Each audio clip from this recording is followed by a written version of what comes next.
Hey everyone, my name is Jarrett Allen and I'm the Vice President of PMI Riverside. We're a local property management company in Riverside, California, and we currently oversee about $30 million worth of assets in Riverside, California, okay? So, if you're a landlord in Riverside, or anywhere else in the state really, today's video is one that you really absolutely need to watch. We're going to break down one of the most important landlord-tenant laws, California Civil Code Section 1941.1. This is the law that outlines your legal responsibilities as a landlord when it comes to keeping your property habitable. And I get it, legal codes can sound really intimidating or, most importantly, boring, but trust me, if you understand this one, it can save you thousands of dollars and a lot of headaches.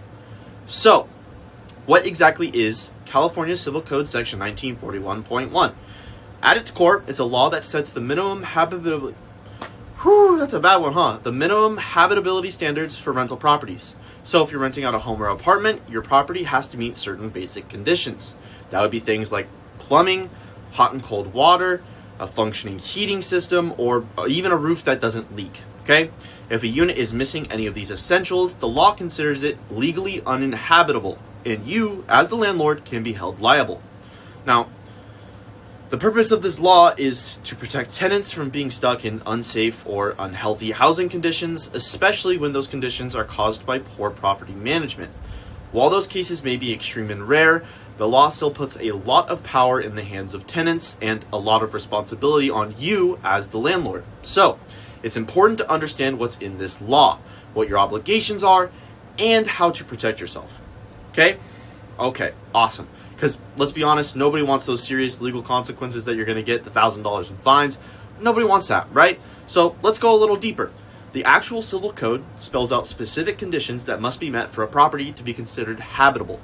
For example, there has to be effective waterproofing of the roofing and walls, windows and doors must be intact, plumbing and gas systems must be working properly, and there must be safe electrical wiring throughout the unit.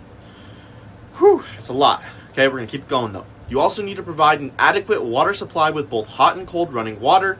Heating facilities have to be in working order, and the building must be kept clean and sanitary, so that means free of garbage, debris, rodents, and pests. You also need to provide trash receptacles, so the trash bins, keep stairways and railings in good order, and make sure they're not needing repair, and for certain residential hotels, which usually doesn't mean us, provide locking mailboxes. So, the property must be safe, clean, and fully functional at all times, not just when the tenant first moves in. Whew. So, what does this mean for landlords here in Riverside? Simply put, you're legally required to keep your rental properties in a livable condition throughout the entire tenancy. This is not something you can ignore once the lease is signed. You need to stay on top of maintenance, handle repairs quickly, and make sure the property is always up to code. So, if your property does not meet these standards, your tenants have legal rights to take action. What this means is they can withhold rent, make the repairs themselves, and deduct the cost, or even move out and break the lease early without penalty. They can also file complaints with the City of Riverside's Code Enforcement Division, which can lead to official inspections, citations, and mandatory repairs. And that's just the start, okay? The penalties for not complying with this civil code, Section 1941.1, if it hasn't been said already, can be steep. First, if the property is found to be uninhabitable, you can't legally collect rent. That's right. You lose your right to demand rent payments while those issues exist. In fact, if you try to evict a tenant for not paying during that time, the case could just get thrown out and you might even get countersued, which nobody wants any of that, right? It's a lot of stress on you and you don't want that.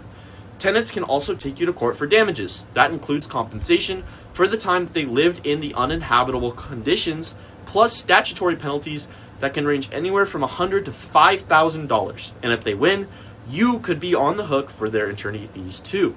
On top of that, local code enforcement can issue fines, demand costly repairs, and in some cases even require you to pay for your tenant's relocation while you fix the issues.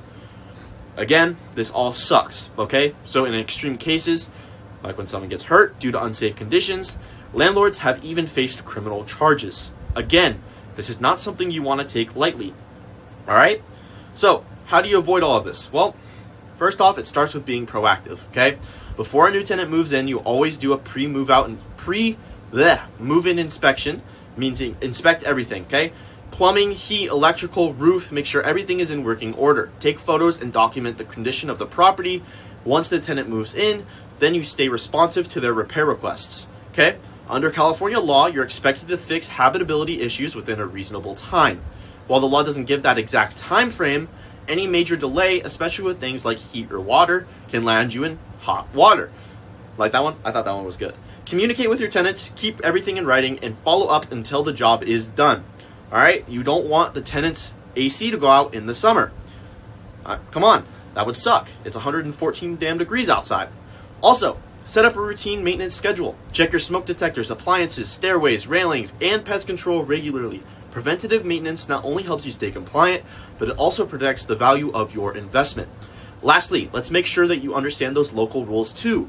The city of Riverside, our beautiful city, may have additional codes or requirements beyond what the state law mandates. And if you're feeling overwhelmed or unsure, please don't hesitate to reach out to me or a legal expert or another property management company, whatever. A little bit of guidance now can save you big problems down the road. Okay, so let's wrap this up, all right? California Civil Code Section 1941.1 is one of the most important laws for landlords in Riverside to understand. It outlines the minimum standards for safe, livable housing, and it holds you guys legally accountable for meeting these standards all the times.